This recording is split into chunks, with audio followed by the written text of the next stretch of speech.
कोमल की मम्मी के बार बार फोन आ रहे थे कि वो किस समय मायके आने के लिए निकल रही है। हाँ मम्मी, बस आधे घंटे में निकलूंगी। वही 1.5-2 घंटे लगेंगे गुरुग्राम पहुंचने में। रास्ते में बहुत जाम मिलता है, तो मेट्रो से आ जा। मम्मी वो अटैची और बैग भी है ना, इसलिए मैंने कैब कर ली है। आप टेंशन मत लो, मैं आ जाऊंगी। ठीक है कोमल, आ जाना टाइम से, मैं खाना तैयार रखूंगी। कोमल फोन पर कुछ और कहती, उससे पहले ही फोन कट गया। कोमल मायके जाने की तैयारी करने लगती है। रिंकू और दिशा की गर्मियों की छुट्टियां थी, इसी वजह से कोमल कुछ दिनों के लिए मायके रहने जा रही थी। मुझे ऑफिस के काम से न जाना होता तो मैं तुम्हें गाड़ी से छोड़ देता, पर बहुत अर्जेंट मीटिंग है आज ऑफिस की। वैसे मैं बीच में मिलने आ जाऊंगा और बाकी तुम मम्मी के घर रहकर आ जाओ, फिर हम बच्चों के साथ घूमने चलेंगे। कोमल खुश थी कि वो बहुत दिनों बाद मायके रहने जा रही है। बच्चों के स्कूल और कामों की वजह से कोमल बहुत कम मायके रहने जा पाती थी। अब बच्चों की छुट्टियां थी, इसलिए कोमल कुछ दिनों के लिए मायके रहने जाती है। पर जब वो मायके पहुंची तो उसकी भाभी सुनैना घर पर नहीं थी। नानी माँ, मुझे मैंगो शेक पीना है। नानी माँ, मुझे मैंगो खाना है। हाँ हाँ बच्चों रुको, मैं अभी तुम दोनों के लिए मैंगो भी लाती हूँ और मैंगो शेक भी। मम्मी, भाभी अपनी मम्मी के घर से कब तक आएंगी? बस आने ही वाली होगी, मैंने उसे बता दिया था कि तुम आने वाली हो। अभी कोमल पूरी बात भी नहीं कर पाई थी कि सुनैना अपने 2 बच्चों चारू और दीपू के साथ आ जाती है। अरे माँ जी, फ्रिज के सारे आम काट कर अपनी बेटी को ही खिला दिए या फिर 1-2 छोड़े भी हैं? कैसी हो कोमल? नमस्ते भाभी, मैं ठीक हूँ। वो बच्चे मैंगो की जिद। हाँ हाँ, आम का सीजन है और बच्चे अपने मामा के घर आए तो आम तो खाएंगे ही ना। ये देखो, मम्मी ने पके हुए बढ़िया दशहरी आम खाने को दिए, पूरे 5 किलो हैं। अब देख लो, पिछली गली में मेरा घर है, फिर भी मम्मी पापा मुझे सामान देते ही रहते हैं। मैं भी कुछ न कुछ ले जाती रहती हूँ, कभी खाली हाथ नहीं जाती। सुने ना, कोमल भी आम और लीची लेकर आई है, फ्रिज में रख दिए हैं। अच्छा किया, वैसे भी अब कुछ दिन यहाँ रुकोगे तो बच्चे तो कुछ न कुछ खाने को मांगते ही रहते हैं। अच्छा, मैं ये आम फ्रिज में लगा कर आती हूँ। सुनैना रसोई में चली जाती है, पर कोमल उस समय गुस्से में थी।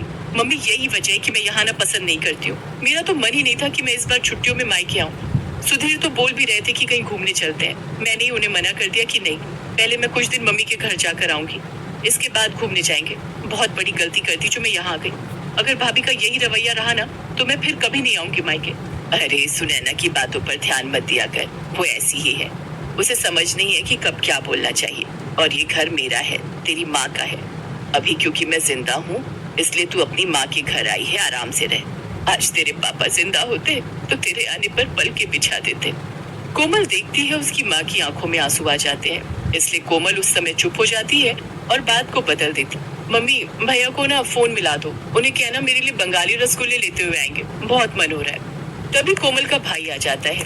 अरे मुझे पता है तू आने वाली है, इसीलिए मैं रास्ते में हलवाई से बंगाली रसगुल्ले लेता हुआ आया हूँ। ये ले, तेरी पसंद के बंगाली रसगुल्ले, वो भी छोटे वाले। नमस्ते भैया, कैसे हो? थैंक यू, आपको याद था कि मैं आने वाली हूँ। हाँ, मम्मी ने सुबह बता दिया था कि तुम आने वाली हो। और जीजू कैसे हैं, सब बढ़िया? जी भैया, सब ठीक है।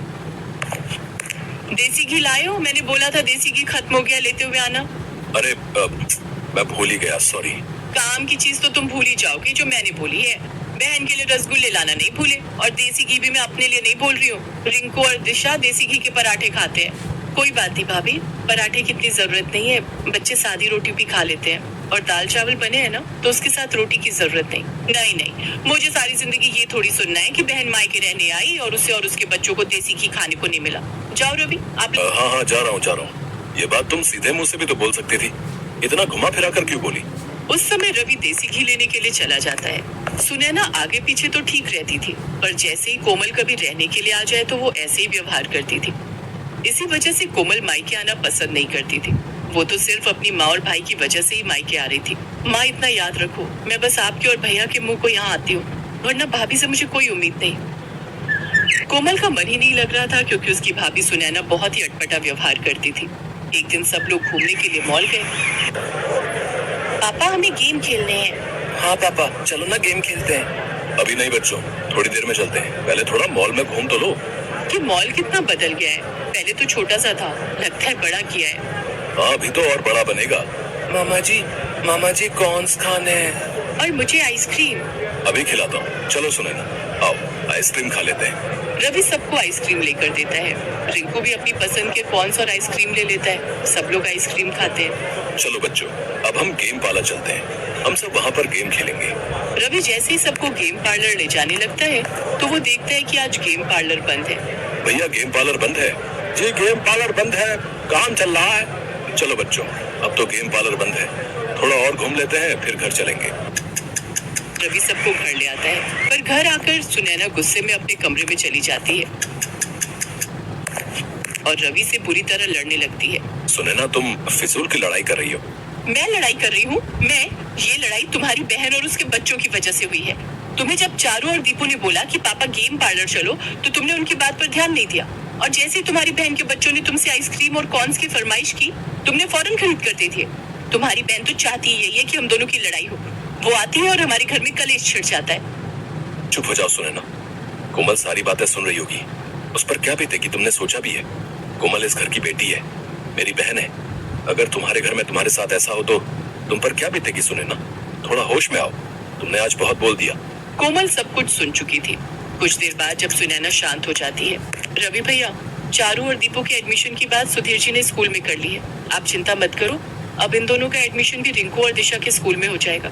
छुट्टियों के बाद आपको एक फॉर्म फिल करना है, बाकी सारी बात सुधीर जी ने कर ली है। अब जीजू को मेरी तरफ से थैंक यू बोलना। वैसे मैं भी उन्हें पर्सनली फोन कर दूंगा। इतने समय से एडमिशन की वजह से मैं बहुत परेशान था। सुधीर जी ने बहुत बड़ा काम कर दिया।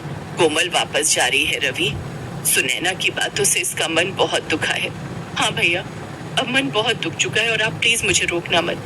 मैं नहीं चाहती कि मैं आपके और भाभी के झगड़े की वजह बनूं। मेरी कैब आ गई है, मैं चलती हूँ। कोमल जैसे ही बैग उठाने लगती है सुनैना उसका हाथ रोक देती है। कोमल सॉरी, मैं जानती हूँ मेरी वजह से तुम्हारा मन दुखा। तुम हमारे लिए इतना सोचती हो और मैंने तुम्हें कितना कुछ गलत बोल दिया। ऐसे अचानक मत जाओ, सुधीर जी गलत सोचेंगे। कुछ दिन और रुक कर जाना।